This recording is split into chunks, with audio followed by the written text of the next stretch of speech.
ఈ ఉదయకాల ఆరాధనలో కూడి వచ్చిన మీ అందరికీ కూడా ప్రభునామములో ఉదయకాలపు శుభాలు, వందనాలు తెలియజేస్తూ ఉన్నాను.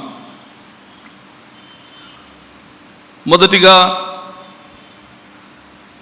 ఈ త్రిత్వము తరువాతి 11వ ఆదివారము మనకు చదవబడిన 3 వాక్య భాగములలో ఉన్న ముఖ్య విషయాలు తెలుసుకున్న అనంతరము ధ్యానాంశమును ధ్యానం చేద్దాం. పాత నిబంధన గ్రంథంలో ఏలీ కుమారుల యొక్క పాపాన్ని బట్టి హోఫ్నీ ఫీనెహాసులు అనేటువంటి వారు అవిధేయతను బట్టి ఇశ్రాయేలు జాతి అంతా కూడా ఫిలిస్తీయుల యొక్క స్వాధీనంలోనికి బానిసలుగా వెళ్ళిపోవడం అనేది మనం చూస్తాం. అంతేకాకుండా షిలోహులో ఉండవలసినటువంటి దేవుని మందస్సం ఫిలిస్తీన్ల చేతికి పట్టబడింది.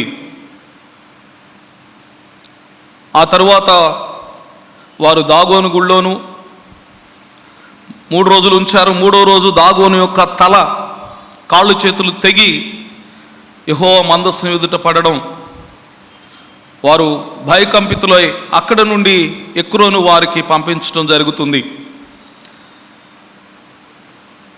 అష్టోదులో ఉన్న దాగోను గుడి, ఆ తర్వాత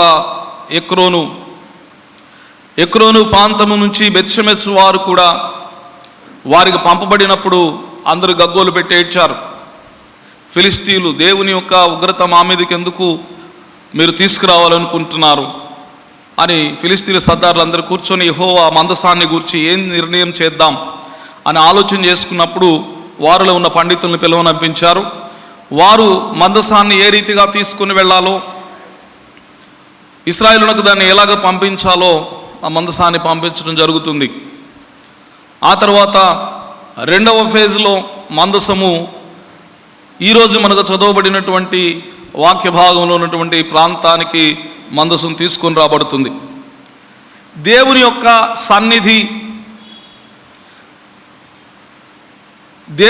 సన్నిధి యొక్క విలువ మనుషులు దానిని గ్రహించటంలోనే ఉంటుంది అనే విషయం ఇశ్రాయేలు యొక్క జీవిత చరిత్రలో మనం చూస్తాం.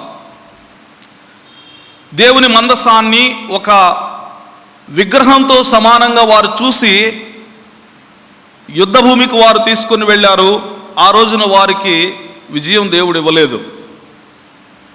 వారు నిజంగా దేవుని సన్నిధి యొక్క ప్రాధాన్యత వారి జీవితంలో గుర్తించినప్పుడు, జీవము గల దేవుని యొక్క సన్నిధి విలువ వారికి అర్థమైనప్పుడు వారు ఏడ్చారు, తమ తప్పు తెలుసుకున్నారు, పశ్చాత్తాపపడి తమ జీవిత విధానాన్ని మార్చుకున్నారు.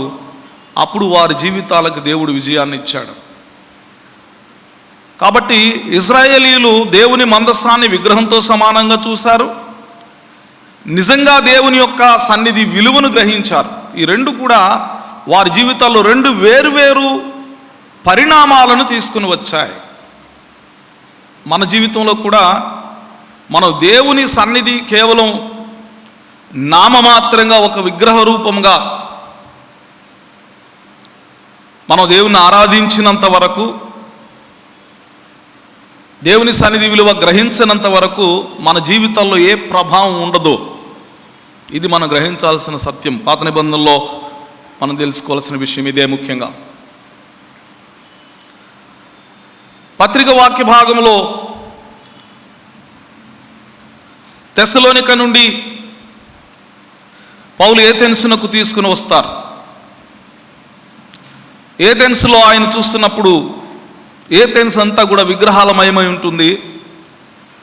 ఆయన వీరికి సువార్త ప్రకటించడానికి ఎలాగ అవకాశం కలుగుతుందని ఆలోచన చేస్తూ ఉన్నప్పుడు అక్కడ తెలియబడని దేవునికి అని ఒక బలిపీఠము పేరు మీద ఉంటుంది. దాన్ని ఆధారం చేసుకొని ఏథెన్సు వాసులకు పౌలు సువార్తను ప్రకటించాడు, క్రీస్తు యేసు యొక్క జనన మరణ పునరుద్ధానములను గురించి. కాబట్టి ఆయనను విశ్వసించిన వారందరూ కూడా పునరుద్ధాన శక్తిని పొందుతారని ప్రకటించినప్పుడు కొంతమంది అక్కడ ఉన్నటువంటి పండితులు, ఎపిక్యూరీలు, స్టోయిక్స్ అనేటువంటి వారు, 2 ఫిలసాఫికల్ స్కూల్స్కి సంబంధించిన తాత్విక పాఠశాలలకు సంబంధించినటువంటి వారు ఉన్నారు.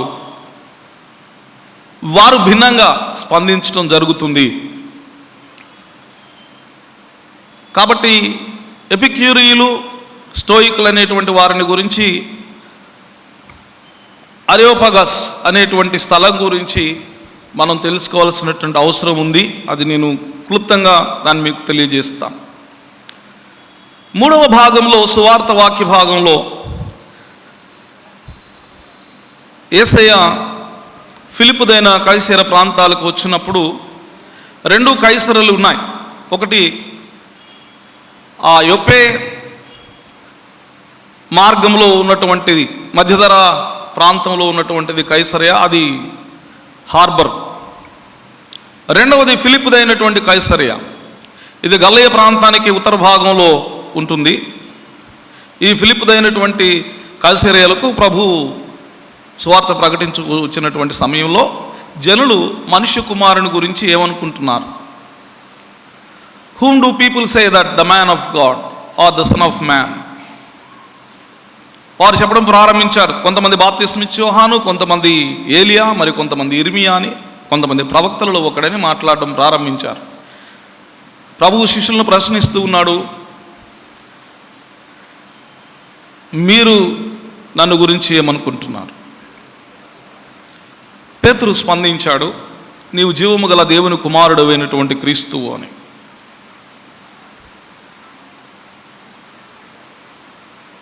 అయితే పేతురుకు దేవుడిచ్చిన ఆధిక్యత చాలా బహు గొప్పది. నీ బండ మీద నా సంఘాన్ని నిర్మిస్తానని, నువ్వు భూమి మీద దేన్ని కడతావో నేను పరలోకంలో దాన్ని కడతాను, నువ్వు భూమి మీద దేనిని విప్పుతావో పరలోకంలో నేను దాన్ని విప్పుతానని పేతురుతో వాగ్దానం చేశాడు దేవుడు. కాబట్టి దేవునిని దేవునిగా గుర్తించగలగటం అనేది శరీర సంబంధమైనటువంటి జ్ఞానేంద్రియాల వలన అది కలుగదు, కానీ ఆత్మ ద్వారానే కలుగుతుంది. ఇది మనం గ్రహించాలి. దేవునిని దేవుడిగా గుర్తించటం అనే అనుభవం ఆత్మ ద్వారా కలిగేటువంటి అనుభవం. శరీర సంబంధమైనటువంటి సెన్షువల్ ఆర్గాన్స్, జ్ఞానేంద్రియ సంబంధమైనటువంటి పర్సెప్షన్లో నుండి ఇది వచ్చినటువంటిది కాదు. అందుకని యేసయ్య చెప్తున్నాడు కదా, రక్తమాంసములు నీకు ఇది తెలియచేయలేదంట. నరుడు అనే మాట ఉపయోగించాడు, కానీ గ్రీక్ టెక్స్ట్లో ఏముంటుందనంటే రక్తమాంసములు అనే మాట ఉపయోగించాడు. సాక్స్ నీకు తెలియచేయలేదు, పరలోకమందున్న నా తండ్రి నీకు తెలియజేశాడు. అప్పుడే నువ్వు గ్రహించగలిగావు. కాబట్టి ఆత్మ సంగతులు ఆత్మ ద్వారానే వివేచింపదగును, గాని శరీర సంబంధమైనటువంటి జ్ఞానేంద్రియ సంబంధమైన జ్ఞానము చేత ఆత్మ సంగతులను వివేచింప తగదు. ఇది అసాధ్యము.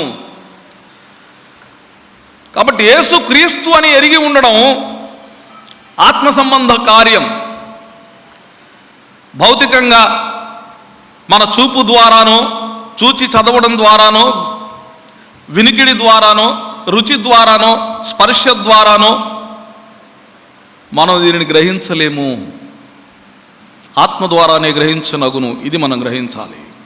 ఇవి 3 వాక్య భాగాల్లో ఉన్నటువంటి ముఖ్యమైన విషయాలు. ఈ రోజున నా యొక్క అంశము ఏమిటి అనంటే,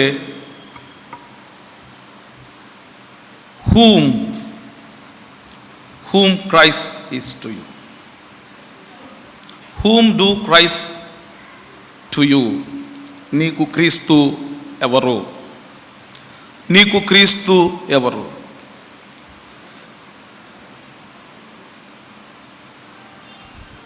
ఇంతమంది ఆలయంలో చేరాము, ఆరాధన చేస్తున్నాం. ఒకరోజు కాదు, సంవత్సరాలుగా మమ్మల్ని పట్టుకొని నీ క్రీస్తు ఎవడు అని అడగటానికి నీకు ఎంత ధైర్యం పాస్టర్ గారు అని అనబాకండి. నిజంగానే ఇది మన ముందున్నటువంటి ప్రశ్న. మీకే కాదు, నాకు కూడా. మన ముందున్న ప్రశ్న ఏంటంటే, నీకు క్రీస్తు ఎవరు? ఈ ప్రశ్న నాకు కూడా.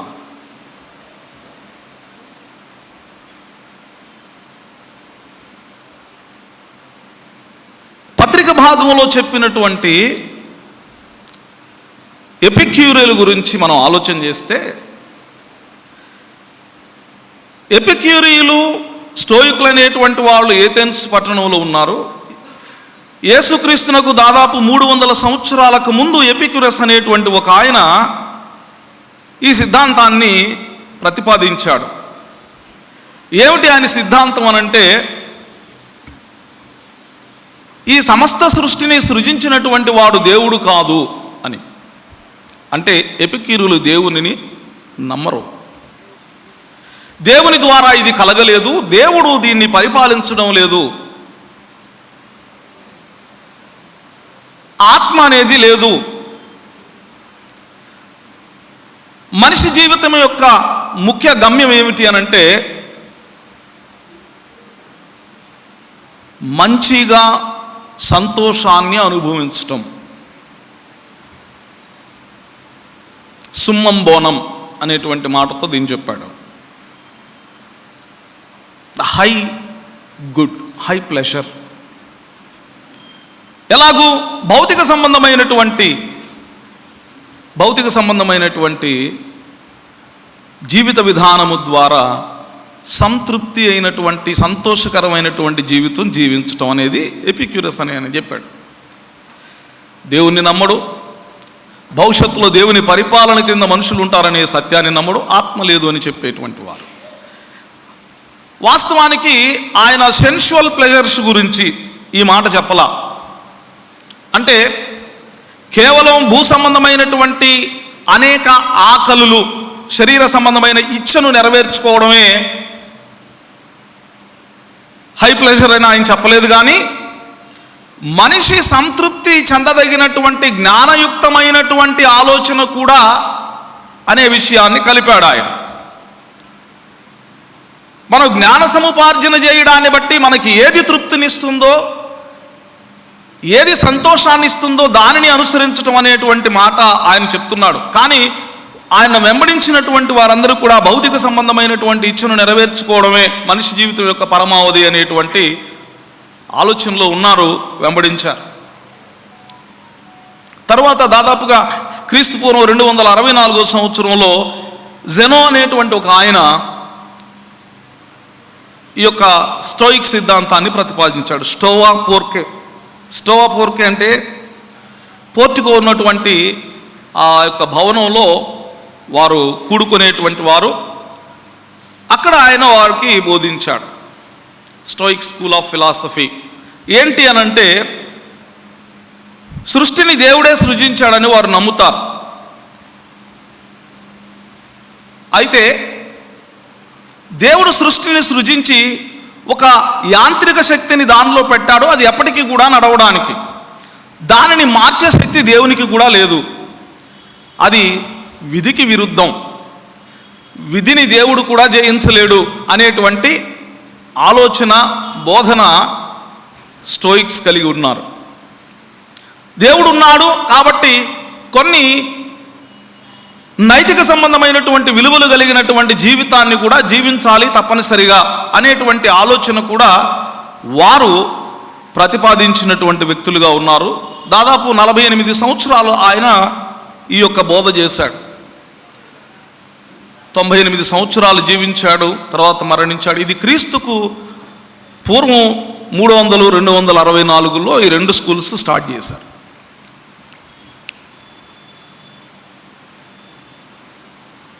అలాంటి ఒక జ్ఞానయుక్తమైనటువంటి అనేక తత్వాలకు కేంద్రమైనటువంటి ఏథెన్స్ నగరంలో వారి మధ్య క్రీస్తు అనేటువంటి ఒక దేవుడున్నాడు, ఆయన మరణాన్ని జయించి తిరిగి లేచాడు అని వారికి చెప్పడం అనేది అంత తేలికైనటువంటి విషయం కాదు. ఏ జ్ఞానము లేని వారు త్వరగా నమ్ముతారు. ఇశ్రాయేలు జనాంగము, హెబ్రీ లిటరేచర్ అంతా కూడా వారు జ్ఞాన వివేచనలతో పొందినటువంటిది కాదు. The main crux of the Hebrew literature is faith. దేవుడు ఇదిగో దీన్ని ఆకాశం నుండి మంచు కురిపించాడు, మన్నా కురిపించాడు అని అంటే ఎవరు ప్రశ్నించేవాడు లేడు, ఎందుకంటే వాడు నమ్మారు అంతే. కానీ గ్రీక్స్ వెస్ట్లోకి వచ్చేటప్పటికి ఏమైందనంటే వారు రేషనల్ థింకింగ్, వారు దేవుని వాక్యానికి జోడించడం మొదలుపెట్టారు. అంటే ఇది ఎలా సాధ్యం అనేటువంటి ప్రశ్న. ఎలా సాధ్యం ఇది? తర్కశాస్త్ర సంబంధమైనటువంటి విషయాలు వారు ఆలోచన చేశారు. Logic started in Athens.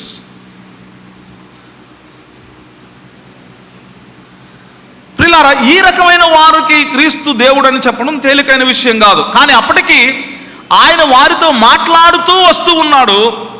ఒకరోజు ఇట్లా లాభం లేదు, ఈయన అందరం వినాల్సిందే, ఈయన తీసుకెళ్ళి అరియోపగస్ అనేటువంటి ప్రాంతంలో అరేస్ అండ్ పాగోన్, అరేస్ పాగోన్, పాగోన్ అని అంటే హిల్, కొండ. అసలు వాస్తవంగా ఏథెన్స్ నగరం అంతా కూడా ఒక పెద్ద కొండరాయి మీద నిర్మించబడింది, ఓల్డ్ సిటీ అంతా. ఆ తర్వాత చుట్టూ ఉన్న మైదానంలో డెవలప్ అయింది సిటీ. వారికి ముఖ్యమైనటువంటి ప్రాంతం the sitting throne of judges, supreme court వాళ్ళకి అది, ఏథెన్స్ నగర వాసులకి. అరియోపగస్ అనేది హిల్ ఆఫ్ మార్స్, అంగారకుడు అనేటువంటి దేవుని వారు ఆరాధిస్తారు. ఆయనకు సంబంధించినటువంటిది ఈ యొక్క కొండ. The hill of Mars is called Areopagus. Ares and పాగోన్, అరేస్ అండ్ పాగోస్ ఆర్ పాగు గ్రీకు భాషలో. వాళ్ళు సుప్రీంకోర్టు 12 మంది ఉంటారు. అందులో ఈరోజు మనకు చదవబడినటువంటి వాక్య భాగంలో ఉన్న దీనోసియా దమరి అనేటువంటి చాలా ప్రాముఖ్యమైనటువంటి వాళ్ళు. దీనోసియా అనేటువంటి వాడు వన్ ఆఫ్ ది జడ్జెస్. ఆయన ప్రభువుని తెలుసుకున్నాడు. అది చాలా గొప్ప సంగతి. పౌలు భక్తుని అక్కడికి తీసుకుని వెళ్ళింది ట్రయల్ చేయడానికి కాదు. ఈయన చెప్తున్నటువంటి నూతన బోధ ఎటిదో తెలుసుకోవాలి, అందుకని అందరినీ కూడా అక్కడికి సమావేశం ఏర్పాటు చేశారు. ప్రియులారా, అందులో భిన్నమైనటువంటి స్పందన మనం చూస్తాం. భిన్నమైన స్పందన. ఎపిక్యూరీలు ఏం చేశారనంటే, వారికి దేవుడు అంటే విశ్వాసం లేదు, భౌతిక సంబంధమైనటువంటి ఉన్నత సంతోషాన్ని పొందడమే పరమావధి అని నమ్మారు. కాబట్టి వారు పౌలు గారు చెప్పినటువంటి సువార్తను అపహాస్యం చేశారు. ఎందుకని? ఈయన మరణం గురించి, మరణాన్ని జయించి తిరిగి లేవడం గురించి మాట్లాడుతున్నాడు కాబట్టి. అంతేకాకుండా దానికంటే ముఖ్యం ఏంటనంటే, దేవుడు సమస్తాన్ని సృజించాడు, మనుషులందరికీ కూడా జ్ఞానాన్ని కలుగజేశాడు. ఆ జ్ఞానము ద్వారా మనుషులు తడువులాడి తమ సృష్టికర్తను కనుగొందురేమో అనేటువంటి ఆలోచన దేవునికున్నది.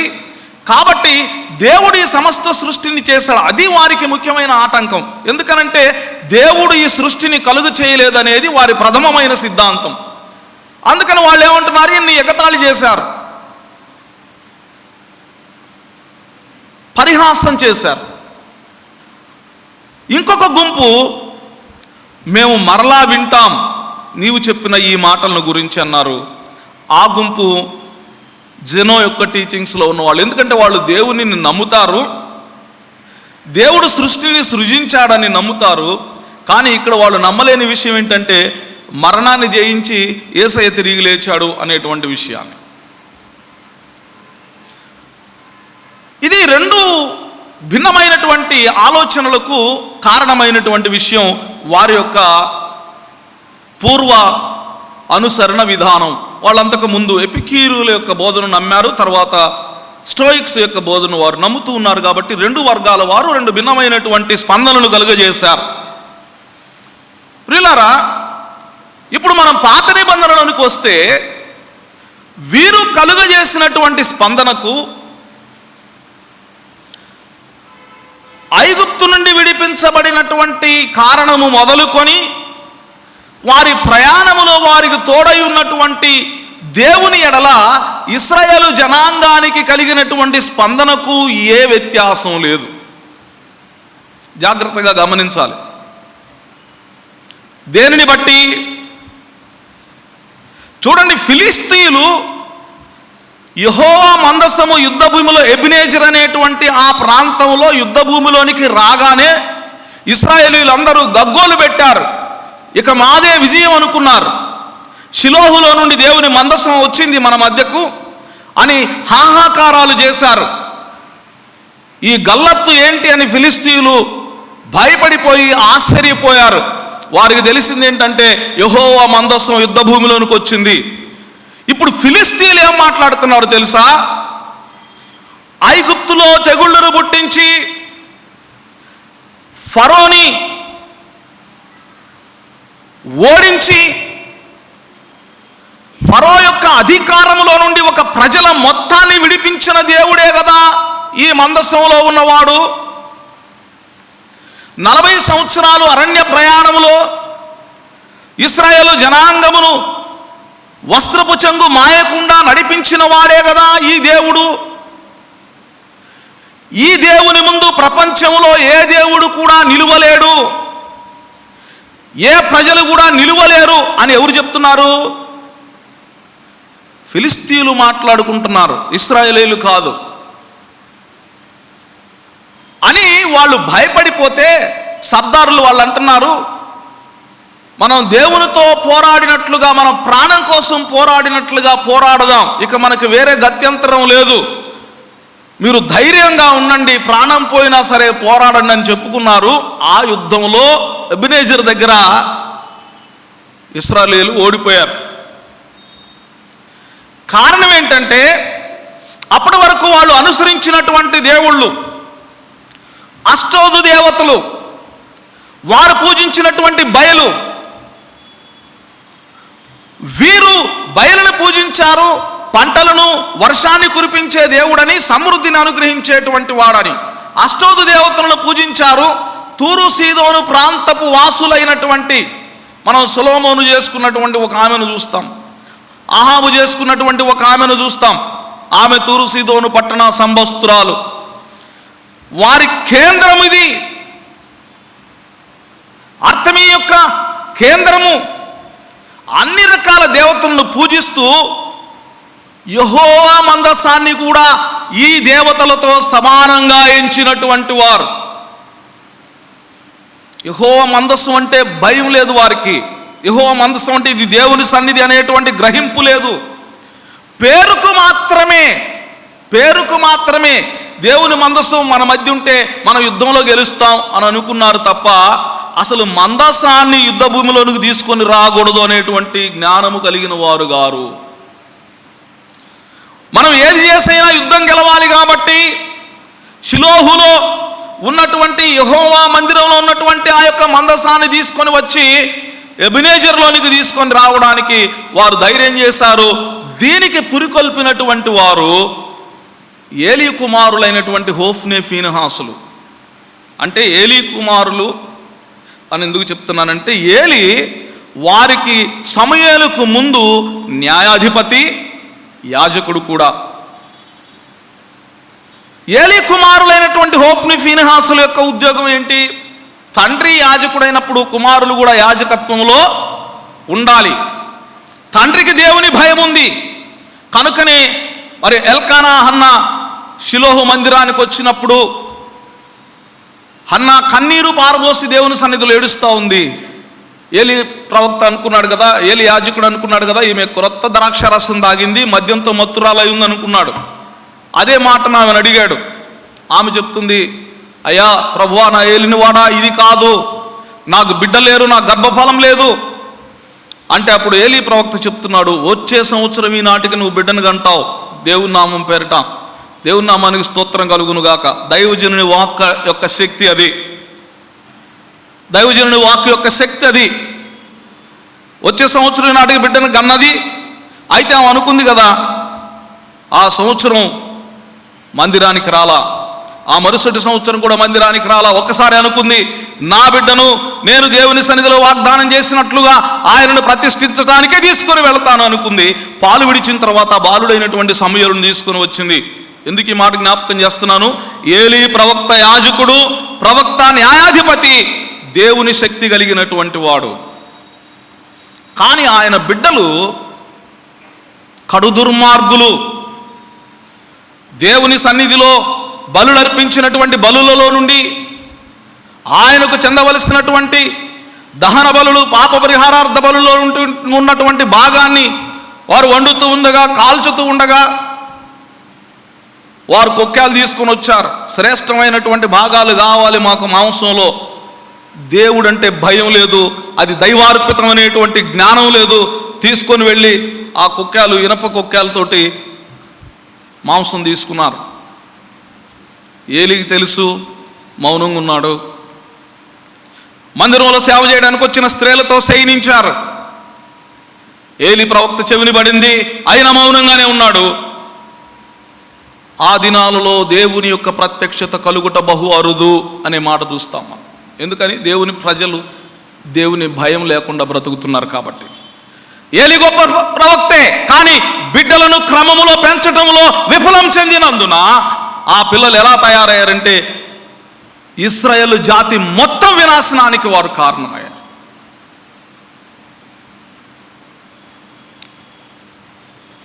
చాలా జాగ్రత్తగా ఆలోచన చేయాల్సిన విషయం. మా బుడ్డోని చూస్తుంటే అప్పుడప్పుడు భయం వేస్తూ ఉంటుంది నాకు.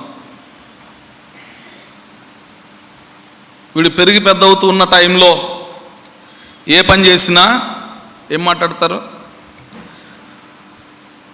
వీడు పలానా పాస్టర్ కొడుకండి, వీడు పాస్టర్ కొడుకు.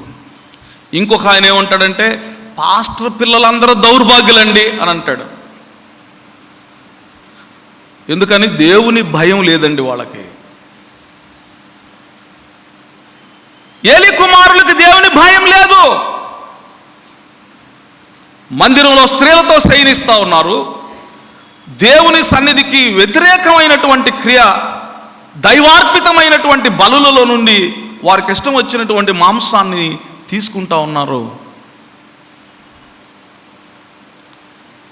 వారికి భయం లేదు కాబట్టి ప్రజల్ని ఏం ప్రోత్సహించారో తెలుసా? ఆ మందసం మన మధ్య ఉంటే మనకు విజయం వచ్చే అవకాశం ఉంది అని చెప్పి తప్పుడు సలహా ఇచ్చారు జనానికి. మందసం మన మధ్య ఉంటే మనకు విజయం రాదండి.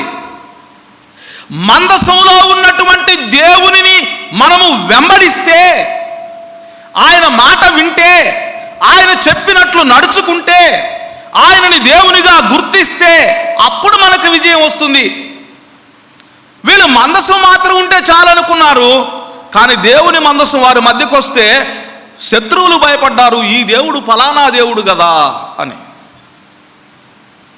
వాళ్ళకు అర్థమైంది కానీ ఆ దేవుని మహిమ ఈ ప్రజలకు అర్థం కాల. ఏం జరిగింది? ఆ యుద్ధంలో ఓడిపోయారు. ఫిలిస్తీన్లు యెహోవా మందసాన్ని పట్టుకున్నారు. ఒక సైనికుడు తప్పించుకొని వచ్చి ఏలీ ప్రవక్తకి మాట చెప్పాడయ్యా, నీ 2 కుమారులు చనిపోయారు, మందసం పట్టబడింది. 2 కుమారులు చనిపోయారు అన్నప్పుడు ఆయన స్పందించలా. మందసం పట్టబడింది అన్నప్పుడు ఆయన స్థూలకాయుడు వెనకకు పడి మెడ విరిగి చనిపోయాడు. ఇదంతా సమూయేలుకు ముందే చెప్పాడు దేవుడు. బాలుడైన సమూయేలుకి, ఇదిగో నేను ఇది చేయబోతున్నాను ఏలీ కుటుంబానికి. మనకు తెలుసు ఆ చరిత్ర అంతా. 3 పర్యాయాలు పిలిస్తే అప్పుడు చెప్పాడు కదా, ఈసారి పిలిస్తే చిత్తం ప్రభువా నేనున్నాను అని చెప్పు అని ఏలీ ప్రవక్త సలహా చెబితే బాలుడైన సమూయేలు చిత్తం ప్రభువా నేనున్నానంటే ఇదిగో ఏలీ కుటుంబానికి నేను ఇది చేయబోతున్నా అని చెప్పాడు. ప్రియులారా, కారణం ఒకటే. జ్ఞానాన్ని వెతికేటువంటి ఎపిక్యూరీలు, స్తోయికులు, ఏథెన్స్లో ఉన్నటువంటి జ్ఞాన సముపార్జన చేసినటువంటి వారందరి యొక్క దృష్టి ఐగుప్తు బానిసత్వం నుండి విడిపించటానికి 10 తెగుళ్ళు ప్రారంభించి 40 సంవత్సరాలు అరణ్యంలో వస్త్రపు చెంగు మాయకుండా దేవదూతలు భుజించే ఆహారాన్ని, రాతిలో నుండి నీటిని, ఎడారిలో సెలయేరుని ప్రవహింపజేసి నడిపించినటువంటి దేవుని ప్రజలు, వస్త్రపు చెంగు మాయకుండా నడిపించబడినటువంటి ఈ ప్రజలు కూడా దేవునిని తమ యొక్క బయలు లేక అష్టోదు దేవతల యొక్క స్వరూపానికి సమము గానిగా దేవుని యొక్క నామాన్ని మార్చారు. వారికి దేవుని భయం లేదు. అలాంటి వాడే అనుకున్నాడు ఈ దేవుడు కూడా. అందును బట్టే వారు ఆ యుద్ధంలో ఓడిపోయారు. మందసం పట్టబడింది 20 సంవత్సరాలు. ఆ మందసం ఆ అష్టోదు అక్కడ నుండి ఎక్రోన్ నుంచి బెత్షెమెషుకి వచ్చింది. వాళ్ళు తట్టుకోలేక ఆ మందసాన్ని కొత్త పశువుల్ని తీసుకుని వచ్చారు. మనకు ఆ భాగం అంతా 5, 6, 7 అధ్యాయాల్లో మనం చూస్తాం. మొదటి సమూయేలు గ్రంథం 5, 6, 7 అధ్యాయాలు చూస్తే ఈ చరిత్ర ఉంటుంది మనకి. అయితే ఒక సందర్భం వచ్చింది. 20 సంవత్సరాలు అబినాదాబు ఇంట్లో ఆ మందసం ఉంటే ఇప్పుడు మందసాన్ని గురించి ఏడుస్తున్నారు ప్రజలు. అయ్యో, షిలోహులో నుండి వచ్చిన మందసం యెహోవా సన్నిధి ఇలా అయిపోయింది ఏమిటి అని బాధపడుతూ ఉన్నప్పుడు సమూయేలు ప్రవక్త మరలా వాళ్ళని సమావేశానికి పిలిచాడు మిస్పాలో. ఆయన పిలిచి ఏం మాట్లాడుతున్నాడు? అయ్యా, మీకు మంచి ఆలోచన వచ్చింది, తీసుకురండి అని అనటంలా ఈ ప్రజలు కూడా ఏం మాట్లాడుతున్నారు? ఇప్పటికీ జ్ఞానోదయం అయింది. 20 సంవత్సరాలు మందసం వారి మధ్య లేకపోయేటప్పటికీ ఒకటే అర్థమైంది, మేము పాపం చేశాము. ఏంటి వాళ్ళు చేసిన పాపం? దేవునిని దేవుడుగా గుర్తించలేకపోవడం. దేవుని సన్నిధిలో ఉంటూ, దేవుని ప్రజగా ఉంటూ, దేవుని వాక్యం వింటూ, దేవుని యొక్క దైవజనుల చేత, ప్రవక్తల చేత నడిపించబడుతూ, న్యాయాధిపతుల చేత నడిపించబడుతూ దేవుని దేవునిగా గుర్తించని ప్రజగా మేము ఉన్నాం. ఇది మా పాపం. ప్రియులారా, అయితే ఈ రోజున మన అంశం ఏమిటి? నీకు క్రీస్తు ఎవరు అని అడుగుతూ ఉన్నాను. ఇప్పుడు సువార్త వాక్య భాగంలోనికి వస్తే యేసయ్య కావలసి వచ్చి శిష్యుల్ని ప్రశ్న అడుగుతా ఉన్నాడు. ఏమని? జనులు నా గురించి ఏమనుకుంటున్నారు? జనులు మనుష్య కుమారుని గురించి ఏమనుకుంటున్నారు? అప్పుడు మొదలు పెట్టారు, అయ్యా, నువ్వు బాప్తిస్మం ఇచ్చి యోహాను అనుకుంటున్నారు. బాప్తిస్మం ఇచ్చి యోహాను ఎందుకు అనుకుంటున్నారు? బాప్తిస్మం ఇచ్చి యోహాను యొక్క తల తీసేశాడు పాపం రాజుగారు. ఎందుకని? అన్న భార్యను ఉంచుకున్నావురా, నువ్వు తప్పుడు పని చేశావు. ప్రవక్త పని అదే. ఏంటి ప్రవక్త పని అంటే, the prophetic utterance is to raise the voice against illegal and unjust practices in the society. ఇది ప్రవక్త పని.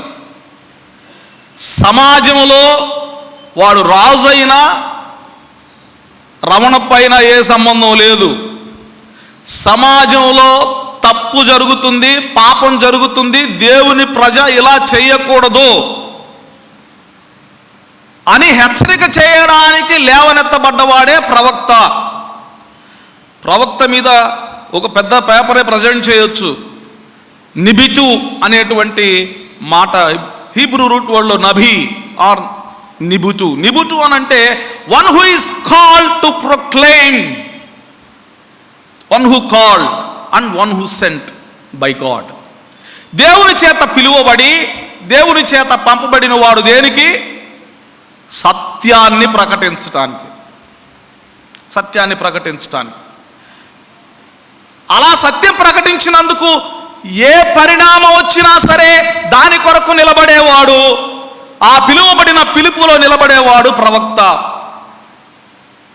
బాప్తిస్మం ఇచ్చి యోహాను అలా నిలబడ్డాడని బాప్తిస్మం ఇచ్చి యోహాను తల తెగ నరకబడింది.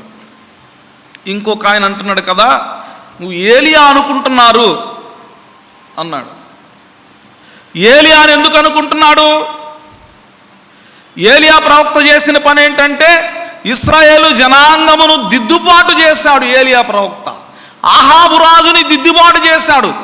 మొట్టమొదట ఆహాబు పశ్చాత్తాపడ్డాడు. అయ్యా, నేను పాపం చేశాను, తప్పు చేశాను అన్నప్పుడు ఆహాబుకు మరి ఒక 15 సంవత్సరాల జీవితాన్ని ఆయన పొడిగించాడు. మరలా ఆహాబునకు చెప్తున్నాడు కదా, నీ కాలంలో నేను చేయను కానీ నీ బిడ్డల కాలంలో ఇదిగో నా ఉగ్రత నీ యొక్క సంతతి మీదకి వస్తుంది అని చెప్పాడు. ఇంకొక మాట చెప్పాడు, నాబోతు రక్తాన్ని కుక్కలు ఎక్కడ నాకినాయో నీ రక్తాన్ని కుక్కలు అక్కడ నాగబోతున్నాయని. ఎందుకని 2 ఎకరాల పొలం అక్రమంగా కలుపుకున్నాడు. ఆ 2 ఎకరాల పొలం కలుపుకోవడానికి యెజెబెల్ రాణి 2 తప్పుడు సాక్షుల్ని, అబద్ధపు సాక్షుల్ని ఏర్పాటు చేసి నాబోతుని రాళ్లతో కొట్టి చంపించింది. అందుకని దేవుని వాక్యంలో చాలా కఠినమైన మాటలు ఉన్నాయి. ధనాశ సమస్త కీడులకు మూలం. ధనాశ చేత విశ్వాసులు తమ్మును తాము పొడుచుకొనిరి. రాజు, వాస్తవానికి రాజు దేవుని పక్షంగా పరిపాలన చేయవలసిన వాడు ఇశ్రాయేలునకు. ఎందుకని? రాజు కూడా అభిషిక్తుడు కాబట్టి, రాజును కూడా దేవుడు అభిషేకించాడు కాబట్టి. 2 అభిషిక్తులు ఉన్నారు, ఒకడు రాజు, ఒకడు ప్రధాన యాజకుడు. ఈయన మతానికి అభిషిక్తుడైతే ఆయన రాజకీయ సంబంధమైనటువంటి రాజ్యానికి అభిషిక్తుడు. దేవుని పక్షంగా పరిపాలన చేయవలసినటువంటి ఆ రాజు ఏం చేస్తున్నాడు? ఒకడి పొలానికి ఆశపడి నాబోతు అనే వాని పొలం లాక్కొని, ఆ లాక్కోవడానికి ఆటంకం కలుగుతుందని అబద్ధ సాక్షులు పెట్టి రాళ్లతో కొట్టి చంపించాడు యెజెబెల్ రాణి ద్వారా. ఇప్పుడు ఈ విషయం రాజుకు ఎదురుగా ఎవరు మాట్లాడతారు? అప్పటికే 7,000 మంది ప్రవక్తలు దాక్కున్నారు. యెజెబెల్ రాణి ఆహాబులు చేసే అకృత్యాలు తట్టుకోలేక యెహోవా ప్రవక్తలను చంపుతుంటే 7,000 మంది దాక్కున్నారు. అప్పుడు ఏలియాను లేపాడు దేవుడు, నువ్వు పోయి ఆహాబుతో ఈ మాట చెప్పు. తడుముకోలేదు, వెళ్ళాడు. ఆహాబు, నాబోతు రక్తాన్ని కుక్కలు ఎక్కడ నాకునేవు, నీ రక్తాన్ని కుక్కలు ఎక్కడ నాకుతాయి అని చెప్పాడు. దానికి ముందు ఇంకో సంఘటన కూడా జరిగింది. 3.5 సంవత్సరాలు వర్షం ఆగిపోతుందని చెప్పాడు. వర్షం ఆగిపోయింది. ప్రవక్త యొక్క శక్తి అది. యేసయ్యని ఆ ఏలియా ప్రవక్తతో ఎందుకు పోలుస్తున్నారు? తర్వాత ఇంకొక ఆయన ఇర్మియా అంటున్నారు అన్నాడు. ఇర్మియాతో ఎందుకు పోల్చాడు? ఇర్మియా ప్రవక్త ఏం చెప్పాడు? యెరూషలేము దేవాలయం ద్వారం దగ్గర నిలబడి క్రీస్తు పూర్వం 722వ సంవత్సరంలో షిలోహు మందిరం అష్షూరీయుల చేత నేలమట్టం చేయబడింది. అష్షూరీయులు 10 గోత్రికులైనటువంటి పైన ఇశ్రాయేలీయులు మొత్తాన్ని తీసుకొని చెరకు తీసుకొని వెళ్ళిపోయారు. షిలోహు మందిరం నేలమట్టం అయింది. దేవుడు ఏం చెప్పాడంటే, ఇర్మియా ఇదిగో దేవాలయం ద్వారం దగ్గర నిలబడి నేను చెప్పే ఈ మాట చెప్పు. ఏం చెప్పాడు? షిలోహునకు చేసినట్టు యెరూషలేం మందిరానికి నేను చేయబోతున్నానని దేవుడు సెలవిస్తున్నాడని చెప్పన్నా. ఊరుకుంటారా అండి? ఎగబడి కొట్టారు, మొహం పగిలిపోయిన దాకా. ఇర్మియాని తీసుకెళ్ళి బురుజులో పడేశారు. రాత్రి వెళ్ళాడు. యెహోవా దూత క్రీస్తు ఇర్మియాను దర్శించి బయటికి తీసుకొచ్చాడు. అమ్మాయి బయటికి తీసుకొచ్చాడు అని అనుకూల. తెల్లారి పొద్దున్న వెళ్ళి మళ్ళీ నిలబడి అదే మాట చెప్పమన్నాడు. దేవుని నామానికి స్తోత్రం కలుగును గాక. ఇర్మియా మళ్ళా వెళ్ళు, అదే ద్వారం ముందు నిలబడు, అదే మాట చెప్పు. అది ప్రవక్త ఉద్యోగం. ఇప్పుడు యేసయ్యను వాళ్ళు ఎందుకు చెబుతున్నారు ఈ మాటలు అనేది ఆలోచన చేయాలి మనం. యేసయ్య ఏం చెప్తున్నాడంటే, అయ్యో వేషధారులైన శాస్త్రులారా, పరిసయ్యులారా. పోయిన వారం పాఠం ఇదే, వరుసగా 5 సార్లు అయ్యో వేషధారులైన శాస్త్రులారా, పరిసయ్యులారా, అయ్యో వేషధారులైన శాస్త్రులారా, పరిసయ్యులారా. చాలాసార్లు చంపడానికి ప్రయత్నం చేశారు యేసయ్యని. అందుకు యేసయ్యని ప్రవక్తలతో పోలుస్తూ ఉన్నారు జనం.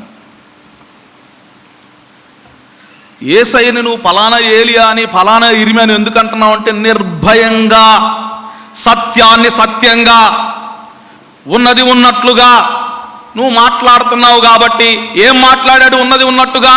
అయ్యో వేషధారులైన శాస్త్రులారా, పరిసయ్యులారా, మీరు పుదీనాలో కొత్తిమీరలో 10వ భాగం ఇస్తారు, కానీ ధర్మశాస్త్రానికి విలువైంది పుదీనాలో కొత్తిమీరలో 10వ భాగాలు ఇవ్వటం కాదు. తీసుకొచ్చి కానుకలేయటం కాదు. ధర్మశాస్త్రానికి విలువైంది ఏంటో తెలుసా? దేవుని యొక్క నీతిని స్థాపించడం. To establish the just society is the will of God and it is the main goal of the law of the lord. దేవుని ధర్మశాస్త్రం యొక్క ముఖ్య విధి అది. ఏంటిది? నీతి న్యాయములను జరిగించడం.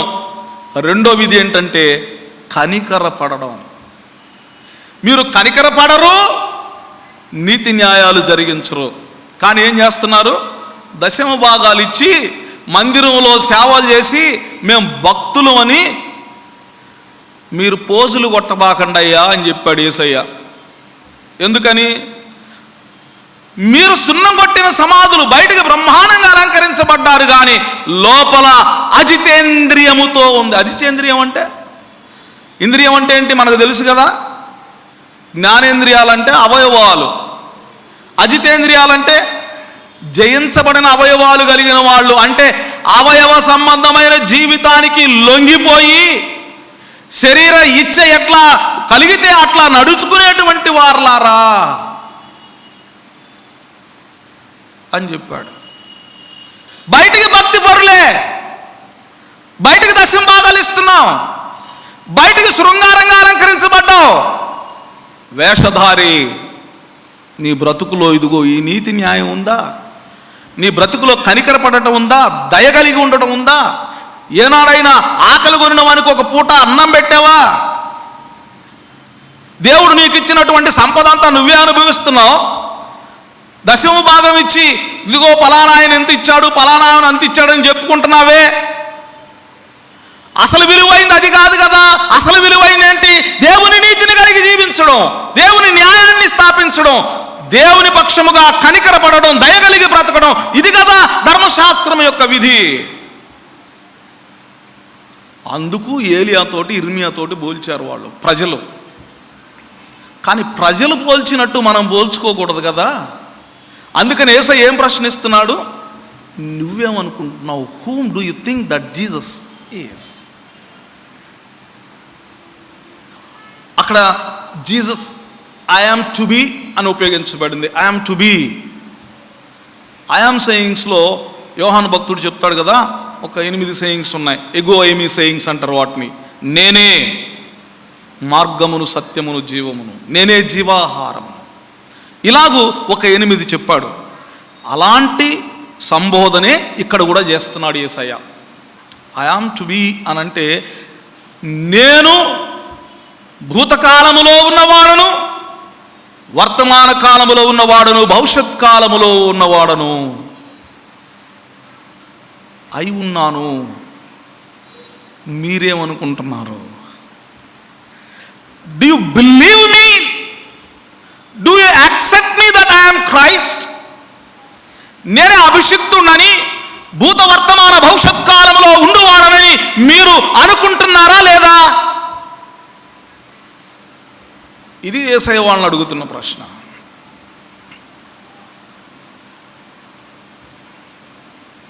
మరలా పైనకి వెనక్కి వెళదాం. ఎపిక్యూరియస్ స్టోయిక్స్ ఎపిక్యూరియస్ యొక్క దృక్పథం క్రీస్తు ఎవరై ఉన్నాడు, దేవుడు ఎవరై ఉన్నాడు అనే దానికి, పాత నిబంధనలో ఇశ్రాయేలు జనాంగానికి దేవుడు ఎవడై ఉన్నాడు అనే దానికి, ఇప్పుడు యేసు ప్రభు శిష్యులని నేను ఎవరినని మీరు అనుకుంటున్నారు అనేదానికి మూడిటికి కూడా పోలిక పెట్టి చూద్దాం. మనం భిన్న వ్యక్తులు భిన్న విధాల్లో యేసయ్యను అర్థం చేసుకుంటా ఉన్నారు. యేసుని వెంబడిస్తున్నాం అని చెప్పుకునే నీవు నేను యేసయ్యను ఎలా అర్థం చేసుకుంటున్నావు? నీకు యేసు ఏమై ఉన్నాడు అనే దాని మీద ఆధారపడి నీ జీవితం, నా జీవితం ఉంటుంది. నాకు యేసు ఏమై ఉన్నాడు అనే దాని మీద ఆధారపడి నా ఆత్మ శరీర సంబంధమైన జీవితాలు ఉంటాయి. అందుకనే ఈ ప్రశ్న, నీకు క్రీస్తు ఎవరు, నీకు క్రీస్తు ఏమై ఉన్నాడు అనే ప్రశ్న. అందుకే క్రీస్తు నాకు ఏమై ఉన్నాడు అనే దాని మీద ఆధారపడి నా వ్యక్తిగత జీవితం, రహస్య జీవితం, నా సామాజిక జీవితం ఉంటాయి, నా భక్తి మార్గం ఉంటుంది, నా విలువలు ఉంటాయి. ఇది ఎలా జరుగుతుంది? యేసయ్య ఏం చెప్తున్నాడంటే, సీమోను బర్యోనా, Simon the son of John. బర్యోనా అనేది అరమాయిక్ పదం. యేసయ్య కాలంలో యేసయ్య మాట్లాడిన భాష చాలా తక్కువ మంది మాట్లాడారు. అది చాలా కలెక్టివ్ లాంగ్వేజ్, మొరటు భాష. సీమోను బర్యోనా, యోహానన్, యోనా ఆర్ యోహాన్, ఇవి మూడు ఒకటే పేర్లు. యోహాను కుమారుడు అయిన సీమోను అని అర్థం. యోహాను సువార్త 1వ అధ్యాయం 42వ వచనంలో ఈ మాట ఉంటుంది. యోహాను కుమారుడు అయిన సీమోను. సీమోను బర్యోనా ఎందుకు చెప్పాడో తెలుసా? కన్ఫ్యూజ్ అవ్వకుండా ఉండడం కోసం. సర్నేమ్తో సహా పిలుస్తున్నాడు. సర్నేమ్ ఏంటి? తండ్రి పేరు. యోహాను కుమారుడు అయిన సీమోను, సీమోను బర్యోనా. Don't misunderstand anybody, it's not applicable to all but one. పేతురుకే అన్వయించబడుతుంది. నీవు పేతురువి, రాయివి, పెట్రోస్ రాయివి, నీ మీద నా సంఘాన్ని నిర్మిస్తాను. ఎందుకో తెలుసా? దేవుని చేత బయలుపరచబడింది ఈయనకు, ఆత్మ ద్వారా బయలుపరచబడింది ఈయనకు. ఏమని? యేసే క్రీస్తు అని. హెబ్రీ భాషలో అభిషిక్తుడనే మాటకు మెస్సయా. యేసే మెస్సయా. అందుకనే ఉన్నాడు సీమోను బర్యోనా, ఇది నీ అంతటా నీకు శరీరము కానీ రక్తం వల్ల కానీ నీకు గ్రహింపు కలగలేదు, కానీ దేవుడే తన ఆత్మ ద్వారా నీకు గ్రహింపునిచ్చాడు. ఇప్పుడు నేను క్రీస్తుకి ఏమై ఉన్నాం, లేకపోతే క్రీస్తు నీకు నాకు ఏమై ఉన్నాడు అనేది దేని మీద ఆధారపడి ఉంటుంది? నీవు నేను కలిగి ఉన్న ఆత్మ అనుభవం మీద ఆధారపడి ఉంటుంది ప్రియులారా. అందుకని యేసయ్య ఏం చెప్పాడనంటే, యేసయ్య నా ఆత్మ లేనివాడు నా వాడు కాడు. నా ఆత్మ లేనివాడు నా వాడు కాడు. ఆత్మదేవుడే నీకు బయలుపరిస్తే తప్ప, నేనే అభిషిక్తుడని మెస్సయానని నీకు తెలియదు. ఏ శరీరము, ఏ రక్తము, ఏ జ్ఞానము చేత ఈ సత్యము మనుషులు గ్రహించలేరు. It is not a perceptional issue. జ్ఞానేంద్రియ సంబంధమైన పరిజ్ఞానముతో, పుస్తక జ్ఞానంతో, మరి ఏ జ్ఞానముతో కూడా యేసు దేవుడు అనే సత్యాన్ని మనము గ్రహించలేము. కేవలము ఆత్మ ద్వారా మాత్రమే మనం గ్రహిస్తామనంటే, నీవు నేను ఆత్మలో జన్మిస్తే ఇది అర్థమవుతుంది మనకు. అందుకనే మనం ఆత్మని వేరే సంఘాలకు అప్పుచెప్పాం. ఆత్మను గురించిన బోధ మనకు లేదు. అసలు సరైనటువంటి బోధనా విధానమే మనకు కలిగి ఉండడంలా వాస్తవానికి. కారణం ఏంటి? వారానికి ఒక్కసారి మనం చర్చికి వస్తాం. వారానికి ఒక్కసారి చర్చికి వస్తాం. అర్ధగంట దాటుతుండగానే కొంచెం అసహనం మొదలవుతుంది. 40 నిమిషాలు అయిన తర్వాత అమ్మాయ వెళ్ళిపోతున్నాం కదా అనిపిస్తుంది. పొరపాటున పాస్టర్ గారు ఇంకొక 10 నిమిషాలు పెంచితే పాస్టర్ గారు కనబడతానే ఉంటుంది, ఎవరెవరు వాచ్లు చూస్తున్నారో, ఎవరు అసహనంగా వదులుతున్నారో. ఇది మన విధానం. మరలా వారానికే ఇక్కడికి వస్తాం. పాపం కొద్దిమంది శుక్రవారం ఉపవాస ప్రార్థనకు వస్తారు. మనకు బైబిల్ స్టడీ లేదు, డాక్టర్నల్ టీచింగ్ లేదు. ఆదివారం వచ్చే ఒక 2 గంటలు ఇక్కడ కూర్చొని వెళ్ళిపోతాం. ఎలా అయ్యా నీకు ఆత్మ అంటే ఏంటో తెలుస్తుంది? ఆదిమ సంఘంలో ఆత్మకార్యాలు ఎందుకు జరిగినాయి? వారు అనుదినమును రొట్టె విరుచుట యందును సహవాసమునందును ప్రార్థన యందును ఎడతెగక ఉండిరి. ఎడతెగకుండా ఉండడం అంటే కంటిన్యూస్గా ప్రతిరోజు కూడుకున్నారు, ప్రతిరోజు సహవాసంలో ఉన్నారు, ప్రతిరోజు కలిసి ప్రార్థన చేశారు. వాళ్ళకి కదా ఆత్మశక్తి ఉంటుంది. నీకు నాకు ఎలా ఉంటుంది ఆత్మశక్తి? ఆదివారం వచ్చి 2 గంటలు కూర్చోడానికి కష్టపడి వాచ్లు చూసుకుంటే వెళ్ళిపోతే నీకు ఎలా దేవుడు తన యొక్క ఆత్మీయ ప్రత్యక్షతను అనుగ్రహిస్తాడు. అందుకని 243వ కీర్తనలో చెప్పాడు, పరిశుద్ధాత్మ లేనిది వర్షము లేని పైరు చందంబే అది, వర్షము లేని పైరు చందంబే అది, పరబోధాకముల వర్తితమైన పనులు జీవరహితములై అనుభవము గాని వయ్యుండు. అయ్యా, వర్షం లేకపోతే పైరు ఎండిపోద్ది కదా, అట్లా ఉంటుంది మన బ్రతుకు.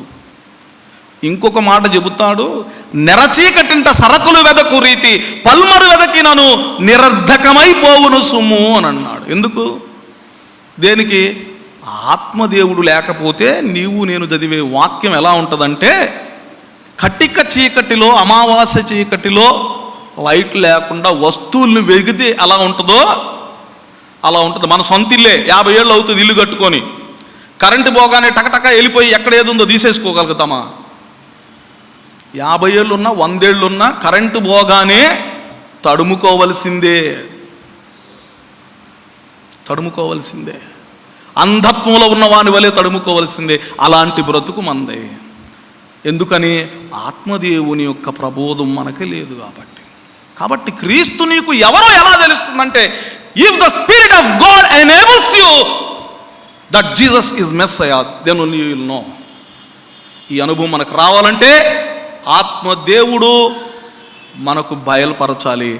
ఆత్మదేవుడు బయలుపరచేట్లుగా నీవు నేను ప్రార్థనలో, ధ్యానములో, సహవాసములో ఎడతెగకుండా ఉండాలి.